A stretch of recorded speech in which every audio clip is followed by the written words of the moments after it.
Kung yung tatanungin ko, sino ba ang pinaka-improve na CGI? Sangre 2025, Darna, Encantadia 2016, or Bagani? Galing, no? And then, nagpalit na siya ng costume. At ang kagandahan dito sa Bagani, talagang yung mga sandata nila is nagtatransform. Kumbaga may pagka-super ingo yung atake. Alam mo yung transformation na to, parang di natin gano'ng nakikita ngayong 2025. Sige, may transformation yan to. Buwis-buhay talaga. Kasi yung mga paibon nila, mga minukawa nila, yung mga padragon nila dito, okay naman sa Bagani. Ito yung gusto ko sa Darna Action-pack siya. Yung sinasabi ko na maraming nagsasabi din na perfect talaga as Darna si Sanya. Alam nyo, minsan hindi ko sure kung sinasadya na lang ba talaga ng iba yung mga comparison ng mga fantaserye sa Pilipinas. Kasi ang dami ko nakikita on other social media accounts na kinukumpare nila yung Darna at the same time ang 2016 Sangre, lalo na si Danaya, no? Tapos may nakita din ako na kinukumpare nila ang Bagani, yung transformation ng Bagani at the same time yung sa Encantadia 2016, no? Kaya hindi ko gets kung, I don't know I know normal sa atin yung ganong pagkukumpara. Pero, yun, naku-curious ako bakit nila kinukumpara yun. Since, para silang Telefantasia, magkakaiba sila ng kwento, magkakaiba sila ng atake, at magkaiba sila ng network. Siguro network war din talaga to. So, kaya naman, ganyan natin, bakit nyo pilit na ikinukumpara ang Bagani at ang Encantadia at the same time, bakit ba kinukumpara din ang Sangre 2025 ngayon at ang Darna? Silipin natin itong mga nakita ko sa other social media accounts na mga video. So, unahin natin tong Bagani versus Encantadia daw. Sige nga.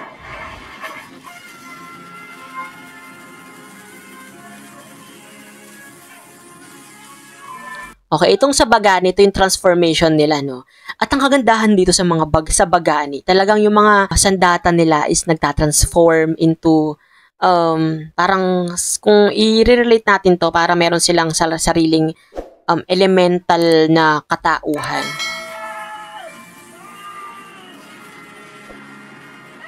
Saka more on lightings talaga sila, no? Kumbaga may pagka-super ingo yung atake. Wala dito pala si Ingo.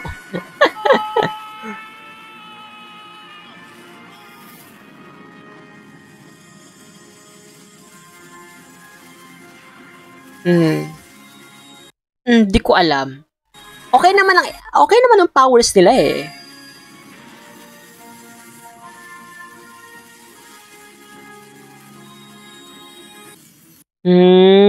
Okay. So, ito namang Encantadia.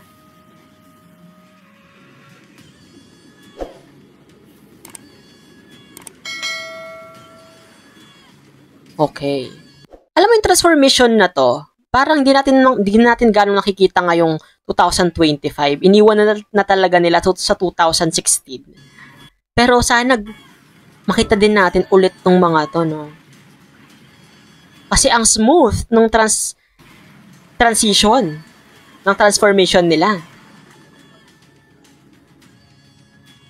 Tapos ito di ba? Danaya, tapos si Amihan. Nakakamiss naman si Amihan. Pirena. Yun. So nakita natin na okay, may pagkakaiba naman sila. Like yung Bagani is more on light talaga. Parang yung powers nila is nanggagaling sa kalangitan, gano'n. Hindi ko kasi na subaybayan itong Bagani At I don't know if saan nakakita ng full episode itong Bagani. Pero basta YouTube, guys. Like nag-upload ba ang ABS-CBN ito. Pero okay din ang ang kwento ng Bagani. Siguro mas may mga part lang kasi yung mga paibon nila, mga minukawa nila, yung mga padragon nila dito, okay naman sa Bagani. Tapos sa transformation lang, kinukumpara lang nila sa Encantadia since ito more on longer yung transformation ng Encantadia nga, kaya sabi ng iba na tapos na ang laban, di ba? Yung mga kalaban nandiyan na pero yung mga sangre is nagtatransform pa ganon. Ito naman, kinumpara nila ang Darna at the same time, ang transformation daw ni Sangre Danaya.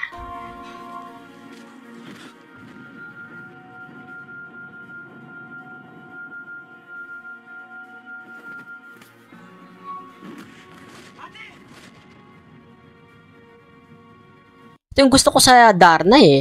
Action-pack siya na ma-feel mo pa rin talaga yung Mars Ravelos creation, 'di ba? Pinaganuhan nila dito talaga yung mga pa-effects or paano nila dito, mga pa-action, no? Kasi palong-palo si Jane dito sa Darna eh. Tignan mo yung transformation niyan to.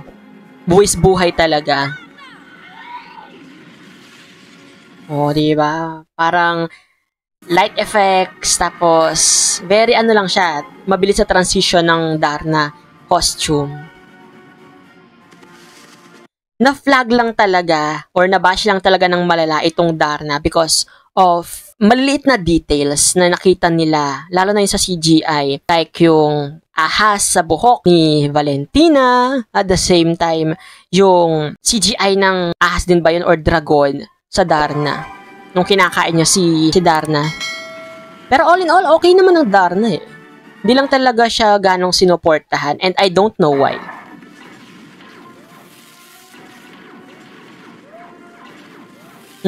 Diba? Look. Costume-wise, okay din. Medyo, ano lang siya ngayon, darker talaga.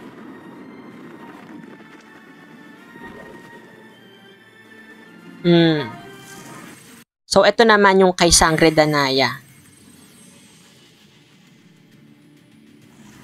Ito, kaya pala hindi na sila ganong, alam mo sa 2016 Sangre, diba? Ano sila doon? Masyadong matagal yung transformation nila dito. Swift talaga. Very mabilisan. Diba? Ang galing din.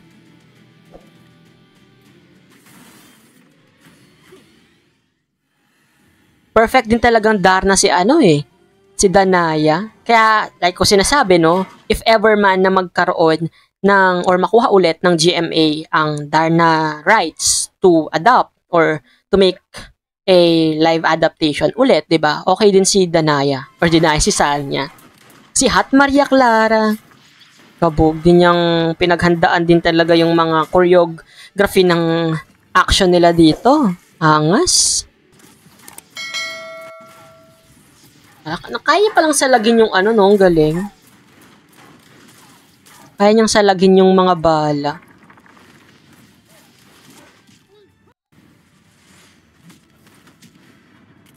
Giving talaga lagi eh. Asia's Mechanico. Asia's Mechanico. So, meron din dito, ito. Ito sinasabi ko na maraming nagsasabi din na perfect talaga as Darna si Sanya. Darna Sanya, nung ang ganda. So, panoorin natin tong newest transformation niya. Ito mas malapitan, 'di ba? Very mabilisan na lang talaga yung transformation.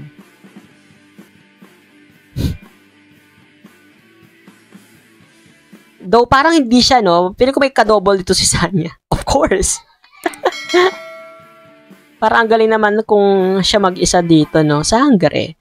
Tapos ito yung newest na transformation na nakita natin na kung saan ito na sinugod na ng mga Miniyave Fox ang mundo ng mga tao kung saan nandun si Danaya. Galing, no? And man, nagpalit na siya ng costume. Ang giving talaga, Darna na Darna ang atake ni Sanya dito, ni Danaya. Girl, ang astig. Kung kayo ang tatanungin ko, kanino ba ang improve talaga yung CGI? Diba? So, para sa inyo, of course, meron tayong mga sari-sariling mga opinion, diba? At the same time, mga taste when it comes to CGI. Kung kayo ang tatanungin ko, sino ba ang pinaka-improve na CGI? Sangre 2025, Darna, Encantadia 2016, or Bagani? Sino sa kanila, guys? Let me know in the comment section. Syempre kung hindi ka pa rin nakasubscribe sa channel ko guys, don't forget to hit that subscribe button and that notification bell para lagi kang updated sa mga videos na i-upload ko pa. This has been CJ guys, your man of letters. Stay safe and stay motivated. Thank you for watching. Bye-bye!